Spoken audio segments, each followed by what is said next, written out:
The night rain drummed against the hospital's glass roof, a cold, rhythmic sound mirroring a ticking heart. Daniel Hayes stood outside the emergency room, his jacket soaked, his hand trembling as he gripped a surgical consent form. Inside, a small child lay motionless, the monitor beeping in a slow, agonizing cadence. Beside him stood a woman in an expensive suit, her hands shaking uncontrollably. For several seconds, the world stopped spinning. Then she turned to him, her eyes filled with desperate, haunting light, and whispered, "If you agree to marry me right now, she will be saved." Daniel signed. Daniel Hayes was a 35-year-old man who understood the value of a hard day's work. He was a senior technician, a man who spent his life fixing the things the world had broken. He was rugged, dependable, and carried a quiet strength that came from years of being a single father. His life was centered around his 6-year-old daughter, Lily. Lily was a bright spark in his otherwise gray world, a child with messy pigtails and a laugh that could heal the deepest wounds. They lived a simple life in a modest apartment, filled with the smell of laundry detergent and the sight of Lily's crayon drawings taped to the walls. Daniel didn't ask for much. He just wanted his daughter to grow up knowing she was loved. Sophia Laurent was a woman who inhabited a different universe entirely. At 34, she was the CEO of Laurent Global, a titan in the business world who was known for her icy composure and absolute control. She lived in a world of marble floors, glass boardrooms, and people who only spoke to her in whispers of flattery. But tonight, the armor of the CEO had shattered. Tonight, she was just a woman standing in a sterile hospital hallway, watching her 7-year-old daughter, Eva, fight for her life. Eva had been born with a rare congenital heart defect, a ticking time bomb that had finally reached its 0 hour. She needed an immediate, high-risk surgery that only this private hospital could provide. But there was a problem, a cruel legal knot that threatened to strangle Eva's chances.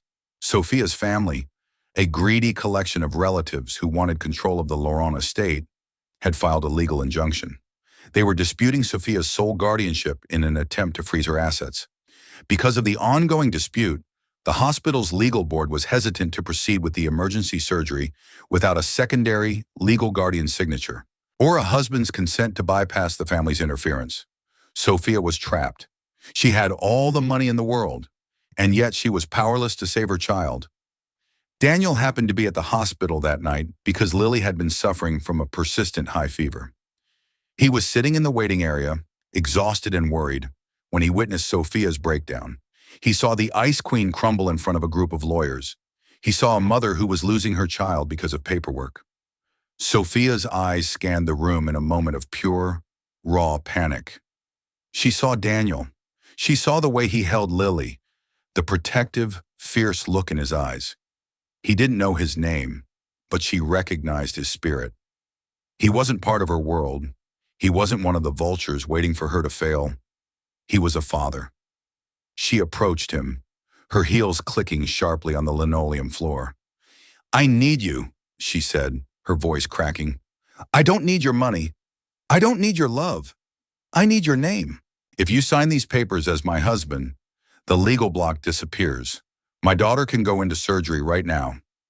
Daniel looked at her, then he looked through the glass at Eva, a tiny girl hooked up to a forest of machines. He saw Lily's face in Eva's. He saw the desperation in Sophia's eyes that no amount of wealth could hide. "Is this a joke?" he asked quietly. "It's a life," Sophia whispered. "Just a signature. I will explain everything later. Please, save her."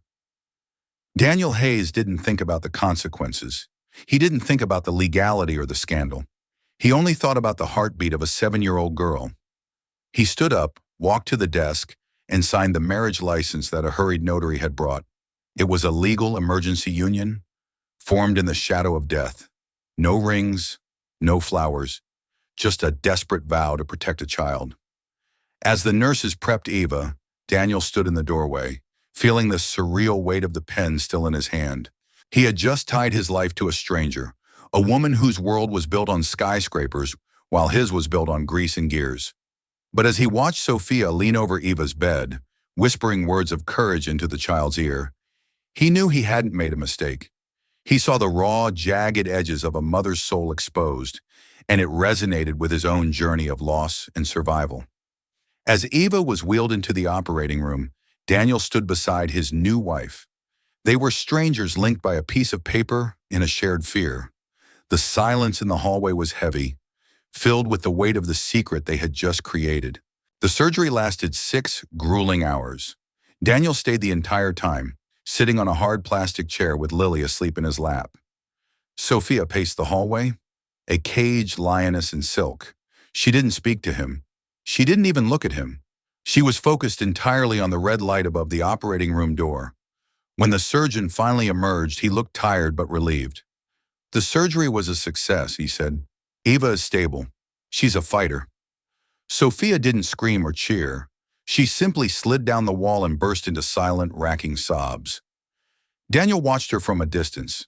He didn't move to comfort her. He knew he was still an intruder in her grief. He just waited. After a few minutes, Sophia stood up, wiped her face, and walked over to him. "Thank you," she said, her voice hollow. "I meant what I said. This was an arrangement of necessity. I'll have my lawyers draw up the annulment papers as soon as Eva's out of the ICU." Daniel looked at her. He didn't ask for money. He didn't ask for a reward. He just looked at Lily, then back at Sophia. "Is Eva going to be okay? That's all I care about. You don't owe me anything." Sophia was stunned. In her world, every favor had a price. Every hand reached out to take something. But this man, this technician in a faded shirt, was asking about her daughter's health instead of his own payout. It was the first time in years she had encountered someone who wasn't motivated by greed. The next few days were a blur of recovery. Eva moved from the ICU to a private room. Sophia stayed by her side, but she realized that the legal vultures were still circling. Her family was demanding proof of the marriage. They were claiming it was a fraud. To protect Eva's guardianship and ensure her recovery wasn't interrupted by a legal battle, Sophia made a second, difficult request. "I need you to move into the estate," she told Daniel, "just for a few months. If we live together, if the world sees us as a family, my father and his lawyers won't be able to touch Eva. I'll pay you whatever you want." Daniel hesitated. He didn't want the luxury. He didn't want to live in a mansion. But then he saw Lily playing with a toy in the hospital room, and he saw Eva, pale and weak, looking at Lily with longing. "I'll move in," Daniel said, "but not for the money. I'll do it so the girls can be together. Lily needs a friend, and it looks like Eva needs one too." The move was a culture shock. Daniel and Lily arrived at the Laurent estate with 2 suitcases and a bag of toys. The house was cold, filled with expensive art and silent servants. But slowly, the atmosphere began to change. Daniel didn't fit into the CEO lifestyle. He didn't wait for the chef to cook breakfast. He went into the kitchen and made pancakes for the girls. He didn't call a repairman when a faucet leaked. He pulled out his toolbox and fixed it himself. Sophia watched him from the shadows of the hallways, confused by his simplicity. One rainy afternoon, Sophia found Daniel teaching Eva how to build a birdhouse in the sunroom. The girl's face, usually drawn with pain, was glowing with concentration. Daniel's hands were steady as he guided hers, his voice a low, comforting rumble. Sophia stood in the doorway, her heart aching with a strange, new sensation.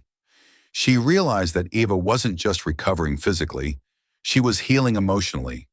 This man whom she had brought in as a legal shield was providing the fatherly warmth Eva had never known in the cold, transactional halls of the Laurent lineage. One evening after the girls had fallen asleep, Sophia found Daniel in the kitchen, cleaning up the mess from dinner. "Why are you doing that?" she asked. "We have staff for that."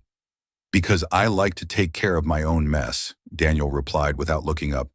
"You should try it sometime, Sophia. It's grounding." Sophia didn't answer.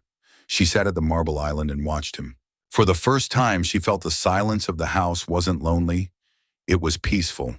They began to talk, not about business or contracts, but about their lives. Daniel talked about the wife he had lost to a car accident, the struggle of raising a girl alone. Sophia listened, her heart aching for a life she had never allowed herself to have. She realized that Daniel wasn't just a technical fix for her legal problems.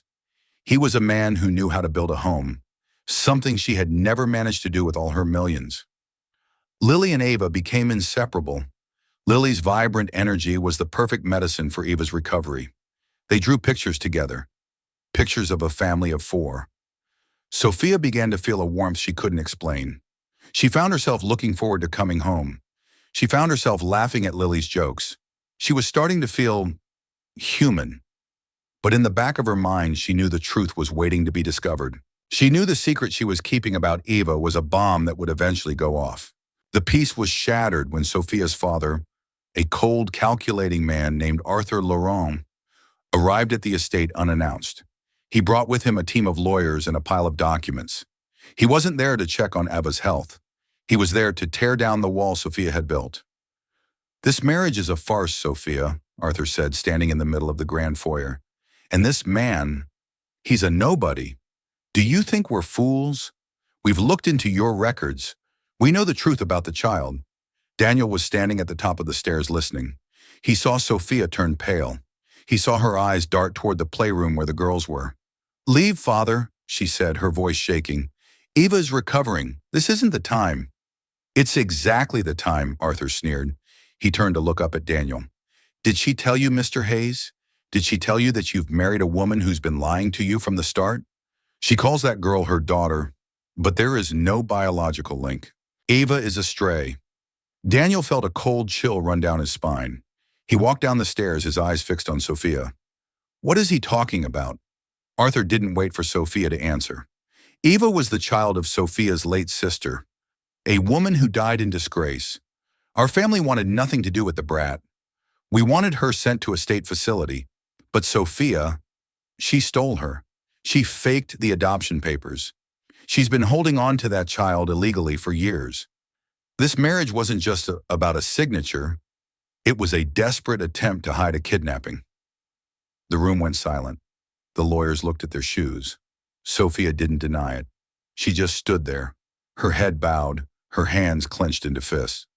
Arthur left, leaving the documents on the table like a death warrant. "We'll be back with the authorities, Sophia. Enjoy your family while it lasts." When the door closed, Daniel turned to Sophia. His heart was racing. "Is it true? Is Eva not yours?" Sophia looked at him, her eyes filled with a raw, agonizing pain. "She is mine," she whispered, "not by blood, but by every breath I've taken for the last 7 years. My sister was an addict, Daniel. She died in a motel room. My father, he wanted to throw Eva away like trash. He said she was a stain on the Laurent name.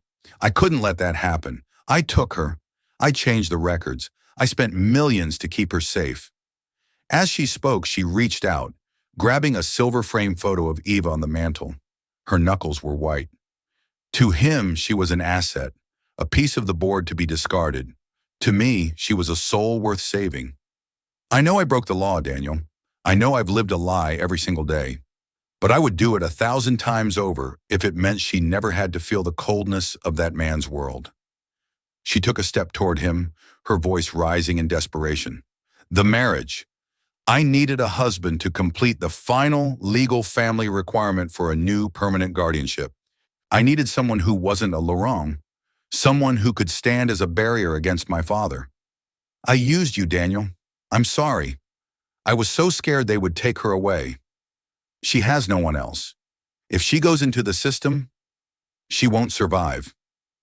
Daniel stood there, the truth echoing in his mind. He looked at the documents on the table. He looked at Sophia, this powerful, wealthy woman who had risked everything, her career, her reputation, her freedom, to save a child that wasn't hers. He thought about the night at the hospital, the way she had begged him. It wasn't about an estate. It wasn't about money. It was about a mother's love, the kind of love that didn't need a biological bond to be real. "Why didn't you tell me?" Daniel asked, his voice low. "Because I didn't think anyone would understand," Sophia sobbed. "Everyone in my life wants something. I thought if you knew the truth, you'd leave. I thought you'd see me as a criminal." Daniel looked toward the playroom. He saw Eva laughing as Lily showed her a new drawing. He saw 2 little girls who finally felt safe. He saw a family that had been forged in a fire of lies, but was held together by a truth that was stronger than blood. He walked over to Sophia. He didn't yell. He didn't walk away. He took her hands in his. "I didn't sign those papers because I wanted to be part of a CEO's life," he said. "I signed them because I saw a mother who would do anything for her child. And I'm still that man, Sophia. I don't care about the bloodline. I don't care about the Laurent name. I care about those two girls in there." Sophia looked up at him, her eyes wide with shock. You're not leaving?" "I'm not leaving," Daniel said firmly. "We're going to fight your father. We're going to fix the legal mess. But we're doing it together. Because I didn't marry a CEO. I married a woman who has a heart big enough to save a child the world forgot. And that's the kind of woman I want to stay with." In that moment, the fake marriage became the most real thing in Sophia's life. She realized that she didn't have to carry the weight alone anymore. She had a partner. She had a protector. She had a family. The legal battle that followed was the stuff of legends. Sophia and Daniel stood side by side in courtrooms, facing down Arthur's army of lawyers. They didn't hide the truth anymore. They presented the evidence of Eva's neglected past and Sophia's unwavering care. Daniel testified, not as a technician, but as a father who had seen the bond between the two women. The public perception began to shift. The scandalous CEO became a hero to mothers everywhere. People saw the photos of Daniel and Sophia in the park with the girls, not as a PR stunt, but as a genuine, messy, beautiful family. The board of directors, seeing the public support, eventually turned against Arthur. They didn't want a man who would throw away a child for the sake of a clean lineage. While the lawyers fought, life at the estate began to bloom. The cold, sterile mansion started to feel like a home. Daniel convinced Sophia to let him fix up the old abandoned greenhouse in the back. It had been his wife's dream to have a garden, and he wanted to honor that by building one for his new family. Every weekend, the four of them would be out there. Daniel did the heavy lifting, repairing the glass and the irrigation system. Sophia, for the first time in her life, got her hands dirty. She learned how to plant seeds and prune roses. Lily and Eva were the chief flower inspectors, running around with small watering cans and giggling at the ladybugs. In the quiet moments when the girls were busy, Daniel and Sophia would find themselves sharing stories of their past. Daniel taught her how to feel the texture of the soil, while Sophia shared her dreams of a company that actually helped people instead of just generating profit. They were learning each other's rhythms, finding harmony in the contrast between his practical wisdom and her visionary ambition. The walls of the mansion, once barriers of silence, now echoed with the sounds of shared labor and growing affection. "I never thought I could be this happy," Sophia said one afternoon, sitting on a bench in the middle of their budding garden. Her silk suit had been replaced by jeans and a t-shirt. Her hair was in a simple ponytail. She looked radiant. "Happiness isn't something you buy, Sophia," Daniel said, sitting beside her. "It's something you grow. You just have to be willing to put in the work." They watched as Lily and Eva sat on the grass, drawing in their sketchbooks. Lily showed Eva a new picture. It was the same family of four, but this time there were no gaps. They were all holding hands, standing in a garden full of bright red roses.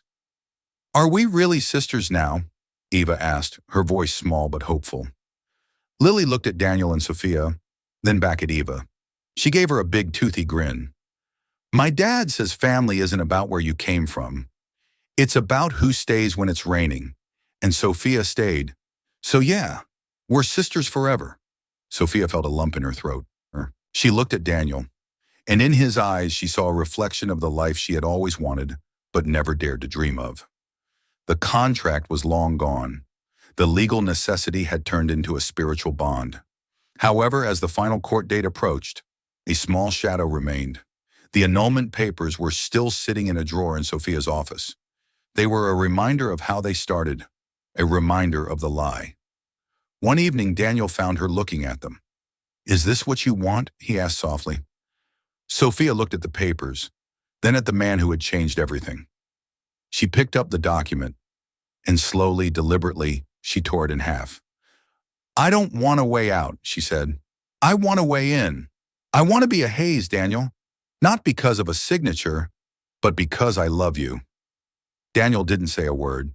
He just pulled her into his arms and held her. The storm had passed. The garden was growing, and the stranger who had signed a paper in a hospital hallway was now the anchor of her soul. The final court ruling came down on a bright Monday morning. The judge, a woman who had seen 1,000 bitter custody battles, looked at the Laurent family and then at Daniel and Sophia. She didn't see a CEO and a technician. She saw a mother and a father. "The law is meant to protect the vulnerable," the judge announced. "And in this case, it is clear that Ava Laurent, now Ava Hayes Laurent, is in the best possible hands. The adoption is finalized. The guardianship is permanent. Mr. and Mrs. Hayes, you are legally her parents." The courtroom erupted. Sophia's father walked out in silence, his power finally broken. Sophia fell into Daniel's arms, weeping with a joy that was finally free of fear. As they walked out of the courthouse, the paparazzi flashbulbs were blinding, but Sophia didn't flinch. She stood tall, her hand firmly entwined with Daniel's. She realized that her greatest victory wasn't a corporate takeover or a legal win. It was the simple act of belonging to a man who saw her worth beyond her bank account. They were no longer characters in a scandal, but parents heading home to their children. They returned to the estate, but they didn't stay there. Sophia realized that the mansion was part of her old life, a life of walls and isolation. They decided to buy a smaller house near the park, a place with a big backyard and a kitchen where they could all cook together. On their last night at the mansion, Sophia stood in the garden they had built. The roses were in full bloom, their scent filling the evening air. Daniel walked up behind her and wrapped his arms around her waist. "The agreement is over," he whispered into her ear. "The legal battle is won. You don't need me to protect Eva anymore. You could have anyone you want, Sophia." Sophia turned in his arms, her eyes fixed on his. "You're wrong, Daniel. I don't have anyone I want. I have the only person I've ever truly needed.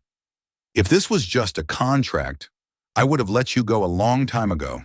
But this is a family, and a family doesn't end when the paperwork is done." She reached up and touched his face.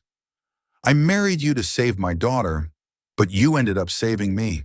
You showed me that I don't have to be perfect to be loved. You showed me that a simple life is the most beautiful one."